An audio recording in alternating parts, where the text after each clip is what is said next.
지금 하고 있는 일을 멈추고 내 말을 들어. 나토가 우크라이나 위에 큰 일을 했어. 푸틴은 걱정해야 해. 나토가 방금 러시아에 사형 선고를 내렸거든. 어떻게?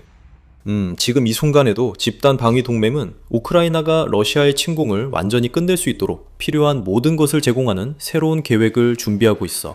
딱 현금이지. 그리고 만약 나토가 그 계획을 추진하기로 결정한다면, 그리고 모든 징후가 그렇게 될 거라고 말하고 있는데, 블라디미르 푸틴은 그 여파에 두려움을 느끼게 될 거야. 이미 커진 우크라이나 전쟁뿐만 아니라 전쟁 후 블라디미르 푸틴이 나토와 맞서려는 계획의 의미도 포함돼. 이 모든 것은 우크라이나의 호소에서 시작됐다. 6월 11일 폴리티코는 우크라이나 국방 고위 관계자와 막 통화를 했다고 보도했어. 그 매체는 누군지 밝히지 않았어. 그 관계자는 익명을 원했거든. 하지만 그 관계자는 우크라이나가 다음 우크라이나 방위 연락그룹 회의, 즉 람슈타인 포맷에서 엄청난 요청을 할 준비를 하고 있다고 말했어. 이 회의들은 우크라이나 군사지원 협정 공식화에 사용되며, 관계자는 우크라이나의 요청 사항을 명확히 밝혔다. 러시아가 불타는 걸 모두가 보고 있고 더 태우고 싶지만 자금이 필요하다고 관계자가 말했다. 우크라이나가 유럽과 나토 동맹국에 원하는 지원은 약 200억 달러입니다. 큰 요구라는 점을 우크라이나도 잘 알고 있습니다. 그 계획에 대해 그 관계자는 폴리티코에 동맹국들이 목표를 달성하기 위해 각각 20억에서 60억 달러를 분담하도록 요청받을 것이며, 우크라이나는 그 돈을 군사지원이든 나중에 갚아야 하는 대출이든 기꺼이 받을 것이라고 말했습니다. 하지만 이미 국내 총생산, 즉 GDP의 40%를 군사비로 지출하고 있는 우크라이나에게 추가로 200억 달러는 2026년까지 나토 국가들이 이미 약속한 380억 달러의 상당한 부담을 더하게 됩니다. 그리고 이는 마크 리터 나토 사무총장이 지난 5월에 설정한 600억 달러 양자 지원 목표에 거의 근접하게 만듭니다. 우크라이나는 입장을 밝힐 예정이나 나토 승인을 꼭 기다릴 필요는 없을 수 있습니다. 우크라이나의 이번 요청 소식이 유출되면서 나토 회원국 정상들은 이미 그 내용을 접했을 것이라고 확신할 수 있습니다. 그들은 람슈타인 포맷의 상황을 이미 알고 준비되어 있습니다. 우크라이나는 200억 달러를 요청할 예정이며, 나토는 내가 해보겠다고 말했습니다. 나토는 우크라이나에 200억 달러를 지원하지 않습니다. 다음에 일어날 일은 모두를 놀라게 할 것입니다. 나토는 푸틴의 유럽에 대한 모든 야망에 맞서 싸우고 있는 단 한 나라에 그보다 훨씬 더 많은 것을 지원할 준비를 하고 있기 때문입니다. 나토의 준비 중인 조치는 러시아 침공에 사실상 사형 선고가 될 것입니다. 이는 우크라이나가 요구한 것보다 훨씬 많은 자금이 우크라이나로 가도록 보장하기 때문입니다. 나토는 우크라이나가 요청한 200억 달러를 보고 그 요청을 800억 달러 이상으로 올리는데 동의하기 직전입니다. 폴리티코에 따르면 나토 국가들은 2026년까지 우크라이나에 이런 규모의 군사 지원을 제시하고 있습니다. 이 매체는 4명의 나토 외교관과 인터뷰했는데, 그들에 따르면 독일이 돌리고 있는 제안이 현재 나토 내에서 논의 중이며, 그 제안이 합의에 가까워지고 있는 것으로 보인다고 합니다. 모든 일이 순조롭게 진행되면 나토의 800억 달러 지원 제안은 람슈타인 회의 약 한 달 후 열리는 앙카라 나토 정상회의에서 발표될 예정입니다. 그것은 우크라이나의 큰 성과가 될 것입니다. 우크라이나는 200억 달러를 요청하며 들어갔지만 실제로는 요청한 금액의 4배가 넘는 지원을 받아 나오게 됩니다. 이는 우크라이나가 전쟁을 계속할 자금이 부족해서 러시아의 소모전에서 패배하지 않도록 막대한 역할을 하고 있는 동맹국들 덕분입니다. 5번째, 나토 관계자는 집단 방위 기구가 준비 중인 제안의 배경에 대해 폴리티코에 설명합니다. 그 관계자는 앙카라가 우크라이나에 대한 지원을 지속 가능하고 더 공평한 방식으로 계속하겠다는 확고한 약속을 하는 것이 핵심이라고 말합니다. 하지만 그게 다가 아닙니다. 이 자금 지원에는 모든 나토 동맹국과 우크라이나가 기부 현황을 확인할 수 있는 메커니즘도 포함됩니다. 이는 전체 제안이 통과되는데 핵심적인 부분입니다. 나토 내에는 우크라이나 지원에 있어 자신들이 다른 나라들보다 더 많은 부담을 지고 있다고 생각하는 이들이 있기 때문입니다. 스웨덴, 핀란드 등 북유럽 국가들도 나토의 최신 회원국입니다. 지난 11월 스웨덴 외무장관 마리아 말름스트룽 스테네르가드는 북유럽 국가들이 원조 부담을 과도하게 떠안고 있다고 지적한 바 있습니다. 북유럽 국가는 인구가 3천만 명 미만이지만 올해 나토 10억 인구의 3분의 1에 해당하는 군사 지원을 맡고 있습니다. 이는 지속 불가능하며 합리적이지 않습니다. 이런 역할은 북유럽 국가들의 위상을 보여줍니다. 하지만 이것은 다른 나라들이 무엇을 하지 않는지에 대해 더 많은 것을 말해줍니다. 라고 스테네르가드 장관은 밝혔습니다. 매우 직설적이었고 나토 회원국들이 꼭 들어야 할 말이었습니다. 당시 스웨덴 외무장관은 유럽 국가들이 보유한 러시아 자산을 동결 해제하고 이를 우크라이나에 전달할 것을 제안했습니다. 자산을 보유한 국가들에게는 여전히 그 선택지가 고려되고 있지 않지만 그 자산들은 유럽연합이 우크라이나에 약속한 1,040억 달러 대출을 뒷받침하는 데 사용되고 있습니다. 그래서 동결된 자산을 단순히 우크라이나에 넘겨주는 방안은 적어도 현재로서는 제외된 상태입니다. 대신에 새로운 나토 제안이 나왔는데 이 제안에 따르면 800억 달러가 넘는 금액이 우크라이나에 지원되어 푸틴의 침공을 되돌려보내는데 사용될 예정입니다. 지금까지 알려진 나토 제안 말씀드리겠습니다. 이것이 독일의 제안임을 먼저 언급했습니다. 이 제안이 처음부터 존재하게 된 이유는 또 다른 제안이 나토 회원국들에 의해 거부되었기 때문입니다. 지난 5월 루터가 우크라이나에 600억 달러 지원 목표를 세운 시기와 비슷했습니다. 나토 사무총장도 자신의 목표를 달성하기 위해 나토 동맹 각 회원국이 국내 총생산의 0.25%를 우크라이나 지원에 할당할 것을 제안했습니다. 그 방식은 GDP 기준으로 공평해 보이지만 일부 국가는 다른 국가보다 훨씬 더 많은 금액을 우크라이나에 기여했을 것입니다. 예를 들어 독일은 2025년에 5조 480억 달러의 국내 총생산을 기록했다고 스타티스타는 전했습니다. 그 GDP의 0.25%를 우크라이나에 제공한다면 126억 2천만 달러가 조금 넘는 금액이 되는데 이는 러시아의 2026년 전체 목표액인 600억 달러의 약 5분의 1에 해당합니다. 이 제안은 각국이 국내 문제로 인해 재정적 어려움에 직면하더라도 조정할 수 없는 일관된 지원을 우크라이나에 약속하도록 요구했습니다. 그래서 프랑스와 영국을 포함한 여러 나토 국가들이 이 제안을 거부했고 이로 인해 루터의 제안은 무산되었습니다. 루터의 아이디어가 거부된 이후 독일의 새로운 메커니즘에 따라 제안되고 있는 800억 달러 규모의 지원, 이 점점 힘을 얻기 시작했습니다. 나토의 새로운 계획은 회원국들이 GDP의 0.25%를 기부하도록 강제하는 대신 더 많은 유연성을 제공합니다. 또한 앞서 언급한 유럽연합 대출과도 연관되어 있습니다. 폴리티코는 독일의 계획이 이미 유럽연합에서 약 350억 달러의 대출 자금이 약속된 것을 반영하고 있다고 보도했습니다. 이로 인해 약 450억 달러는 양자 원조 프로그램을 통해 제공되어야 합니다. 이 제안이 협상 단계를 통과해 람슈타인 포맷에서 우크라이나에 전달된다는 가정하에 말이죠. 그래서 이 방안은 약간의 달콤함이 더해져 미터의 제안보다 훨씬 쉽게 받아들여질 것입니다. 앙카라에서 우크라이나에 제공될 800억 달러를 맞추기 위해 나토 회원국들은 GDP 기반 계획에 따라 부담해야 할 금액보다 적은 돈만 모으면 됩니다. 본 얘기가 나와서 말인데 이 제안은 나토 회원국들의 우크라이나 지원금이 크게 늘어난다는 뜻입니다.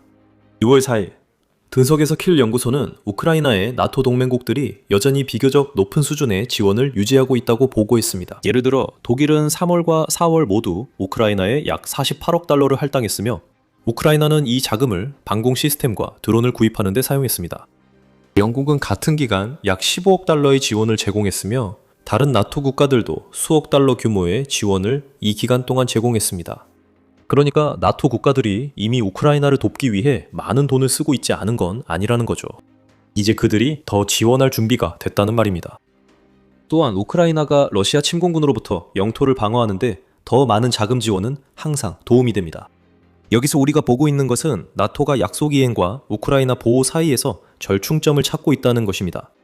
여러 제안들이 검토되고 폐기되었지만 이제 독일의 제안으로 인해 우크라이나는 가장 야심찬 관리들조차 예상하지 못했던 수준의 더 많은 자금을 받을 가능성에 놓여 있습니다. 람슈타인 포맷에서 요청될 200억 달러가 앙카라 정상회담 이후 4배로 늘어날 위기에 처해 있으며 이는 여러 가지 이유로 매우 큰 일입니다. 하지만 그 이유들이 무엇인지 알아보기 전에 이런 인사이트를 보고 싶으시다면 반드시 더 밀리터리 쇼를 구독하셔야 합니다.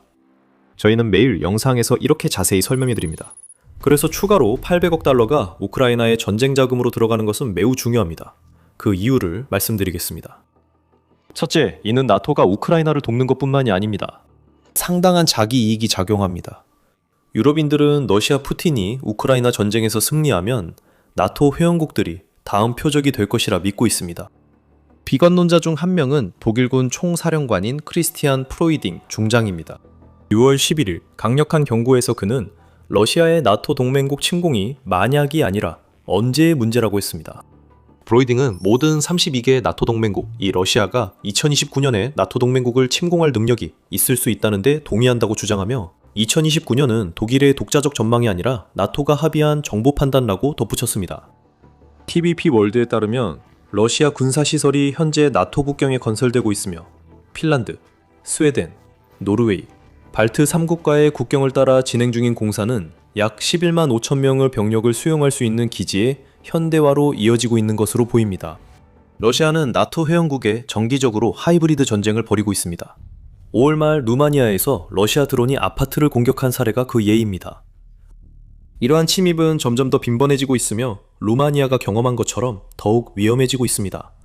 이것들은 러시아가 보내는 경고성 행동입니다. 브로이딩은 이제 나토가 이를 진지하게 받아들여야 한다고 말합니다. 800억 달러가 넘는 군사 지원을 약속한 것은 나토가 상황을 더 진지하게 받아들이고 있다는 예시입니다. 이는 나토가 우크라이나를 필요로 한다는 사실을 명확히 인식한 것입니다. 우크라이나가 나토 회원국이 아니지만 가입 가능성만으로도 푸틴을 극도로 분노하게 해 그의 행동을 예측할 수 없게 만듭니다. 우크라이나는 푸틴이 시작하려는 전쟁의 최전선 역할을 하고 있다고 할 수 있습니다. 집단 방위 동맹에서 우크라이나는 4년 넘게 이 역할을 해왔습니다. 우크라이나의 대통령 볼로디미르 젤렌스키도 분명히 그렇게 생각하고 있습니다. 6월 9일 그는 우크라이나의 전장 경험만으로도 국가가 나토에 도움이 된다며 이 경험은 돈으로 살 수 없고 사람의 생명과 관련된 것입니다. 우리는 이 귀중한 정보를 공유할 것입니다 라고 말했습니다. 젤렌스키는 우크라이나의 나토 가입이 나토의 이익이라고 선언합니다. 나토는 러시아와의 전쟁이 계속되는 한 우크라이나를 받아들이지 않을 것입니다. 그러나 우크라이나는 현재 많은 나토 회원국들보다 더 가치 있습니다. 유럽 외교관계위원회가 지적하듯 우크라이나의 승리로 끝나지 않는 어떤 방식으로든 전쟁이 끝난다면 러시아는 프로이딘이 예고한 2029년 공격을 준비하기 위해 병력을 배치할 시간을 얻게 됩니다. 우크라이나는 싸워야 합니다. 나토를 위해서도 우크라이나 자신을 위해서도 그리고 나토도 그 사실을 알고 있습니다. 2026년에 우크라이나에 800억 달러 지원을 약속한 나토는 우크라이나와 러시아 모두에게 분명한 메시지를 전달합니다. 이는 나토가 우크라이나를 러시아 침략에 맞서는 핵심 국가로 인식함을 보여줍니다. 그리고 러시아에게는 800억 달러의 군사 지원은 블라디미르 푸틴이 우크라이나가 받을 것이라고 전혀 예상하지 못했던 금액이며 나토가 이제야 우크라이나를 강화하는 것이 푸틴의 모든 미래 계획을 무력화시키는 핵심이라는 사실을 깨달았다는 분명한 신호를 보내는 것입니다. 우크라이나가 무너지면 나토 회원국이 푸틴의 다음 목표가 됩니다. 나토는 유럽 전체가 전쟁에 휘말리는 것을 원하지 않는다면 어떤 대가를 치르더라도 그런 일이 일어나지 않도록 막아야 하며 더 많은 군사 지원이 동맹이 가진 최고의 수단입니다. 하지만 나토에 대해 말하자면 이 영상에서 꽤 눈에 띄게 언급되지 않은 나라가 하나 있습니다. 바로 미국입니다. 도널드 트럼프 대통령 취임 이후 미국은 조 바이든 전 대통령 시절보다 우크라이나 전쟁에서 예측 불가능한 변수처럼 느껴졌습니다. 지난 18개월 동안 우크라이나와 미국의 관계는 매우 혼란스러웠습니다. 그리고 지금은 오랜만에 더 안정적인 상황이지만 미국이 과거만큼 우크라이나에 지원을 제공하고 있지 않다는 사실은 변함이 없습니다. 일부 지원은 여전히 우크라이나에 전달되며 대부분은 바이든 행정부에서 합의됐습니다. 그러나 대부분의 경우 포리티코가 지적했듯이 킬 연구소 보고서에는 미국의 새로운 군사 지원이 기록되지 않았습니다. 밀리타니는 트럼프 행정부가 2027 회계연도를 위해 사상 최대인 1조 5천억 달러의 국방 예산을 요청했지만 이 예산 중 어떤 금액도 우크라이나에 할당될 것이라는 징후는 없다고 덧붙였습니다. 그것이 지금 우크라이나의 현실입니다. 트럼프 정부에서는 바이든 정부 때 들어오던 수십억 달러가 끊겼습니다. 미국 지원 대신 우크라이나 우선 요구에 따라 펄 이니셔티브가 도입됐고 나토와 유럽 동맹국들이 자금을 지원해 우크라이나가 미국 무기를 구매할 수 있게 됐습니다. 는 미국이 무기를 직접 기부하지 않아도 우크라이나가 미국산 무기를 확보할 수 있게 해주는 중간 단계 해결책입니다. 하지만 사실 변하지 않을 것 같습니다. 트럼프가 대통령이면 우크라이나는 미국에서 거의 또는 전혀 새로운 군사 지원을 받지 못할 겁니다. 이것은 나토가 새롭게 약속하려는 800억 달러를 새로운 시각으로 보게 만듭니다. 그 돈은 주로 나토의 유럽 회원국들로부터 나올 예정입니다. 캐나다가 참여할지는 아직 알려지지 않았지만 미국은 거의 확실히 참여하지 않을 것입니다. 우크라이나 입장에선 미국의 공백을 나토 다른 회원국들이 메우려는 것과 같습니다. 이 자금이 꼭 필요하며 나토 회원국들도 지원할 준비가 되어 있습니다. 이 점에 대해 덧붙이자면 미국 내 일부에서는 지원 제공을 추진하려는 움직임이 있기 때문에 아직 군사 지원에서 미국을 완전히 배제할 수는 없을 것 같습니다. 6월 12일 보도에서 킬 인디펜던트는 미국 상원 군사위원회가 앞서 언급한 2027년 예산의 일환으로 우크라이나에 대한 미국의 지원을 7억 5천만 달러로 연장하기로 표결했다고 전했습니다. 하지만 이것은 단지 법안일 뿐 확정된 것은 아닙니다. 여전히 미국 의회의 양원에서의 토론과 승인 등 전체 입법 과정을 거쳐야 합니다. 하지만 이것은 시작일 뿐이며 우크라이나는 미국 지원이 재개되고 나토 다른 국가들과의 협력이 이어지길 기대합니다. 마지막으로 우크라이나 자체가 있습니다. 나토로부터의 800억 달러는 우크라이나의 문제를 해결하고 군사적 해법을 구축하는 데 큰 도움이 됩니다. 문제의 측면에서 우크라이나는 러시아로부터 자신을 방어하기 위해 많은 돈을 썼고, 이것이 BBC가 재정전선에서의 긴급한 싸움이라고 부르는 상황을 만들었습니다. 이 매체는 우크라이나 정부의 2026년 지출 2120억 달러에 이를 것으로 계획되어 있으며 그중 60%가 군대에 사용된다고 보도했습니다.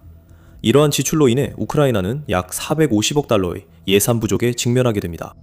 450억 달러는 바로 나토의 새로운 제안이 마련하려는 추가 자금의 액수로, 이는 이미 유럽연합의 대출 메커니즘을 통해 우크라이나에 보장된 350억 달러에 더해지는 금액입니다. 이 모든 조각이 너무 잘 맞아 우연이라 보기 어렵습니다. 우크라이나가 그 돈으로 가장 우선적으로 투자할 분야는 방공 시스템과 드론입니다. 드론은 2026년에 판도를 바꾸는 요소로 입증되고 있으며 러시아군의 봄, 여름 공세도 큰 성과를 내지 못하고 있습니다. 나토 의회 총회의 봄 회기 동안 우크라이나 국방부 차관인 슬라브 바닉 씨는 참석자들에게 만약 나토 동맹국들이 더 많은 자금을 지원한다면 우크라이나가 연간 무려 2천만 대의 드론 생산 능력을 갖출 수 있다고 말했습니다. 이는 우크라이나가 2025년에 생산한 드론의 5배로 나토가 독일의 제안을 승인하면 현실화될 수 있습니다. 우크라이나 드론이 전쟁에 큰 변화를 일으키고 있습니다. 우크라이나의 드론 우위는 이미 뚜렷하게 나타나고 있습니다. 우크라이나군 총사령관 알렉산드르 시르스키에 따르면 우크라이나는 5월에 18만 개의 러시아 군사 표적을 타격했으며 이는 4월 대비 12.7% 증가한 수치입니다. 그는 우크라이나가 이미 FPV 드론 분야에서 1.5대 1의 우위를 점하고 있으며 러시아의 샤이드 드론을 저지할 수 있는 강력한 요격 드론 비축량을 구축했고 중거리 드론 비축량도 늘려 러시아의 군소 지원망을 붕괴시키고 있다고 말했습니다. 이 모든 우크라이나의 성과가 나토의 추가 지원으로 최대 5배까지 늘어난다고 상상해 보십시오. 우크라이나 드론이 전장을 혼란에 빠뜨리면 러시아는 우크라이나에서 교착 상태에 머물다가 적극적으로 철수할 수밖에 없게 됩니다. 그것이 푸틴과 그의 군대가 맞이할 수 있는 미래입니다. 많은 것이 앙카라에 달려 있습니다. 7월에 우크라이나에 800억 달러를 지원하자는 나토의 제안이 현실화될지 알게 될 것입니다. 하지만 이제 우리는 나토 회원국들이 재정적으로 어떤 결정을 내릴지 지켜봐야 합니다. 하지만 우리는 나토가 푸틴에게 전쟁을 우크라이나 밖으로 확장하는 것은 매우 나쁜 생각임을 보여주기 위해 다른 조치를 취하고 있음을 알고 있습니다. 나토 국가들과 맞닿은 러시아 국경에서 방어 체계와 새로운 지휘 구조가 구축되면서 엄청난 일이 벌어지고 있습니다. 더 알고 싶거나 나토가 또 어떤 계획을 가지고 있는지 알아보고 싶다면 저희 영상을 시청해주세요. 이 영상이 재미있었다면 주류 언론에서는 자주 볼 수 없는 우크라이나 소식을 전하는 더 밀리터리 쇼 구독도 잊지 말아주세요. 시청해주셔서 감사합니다.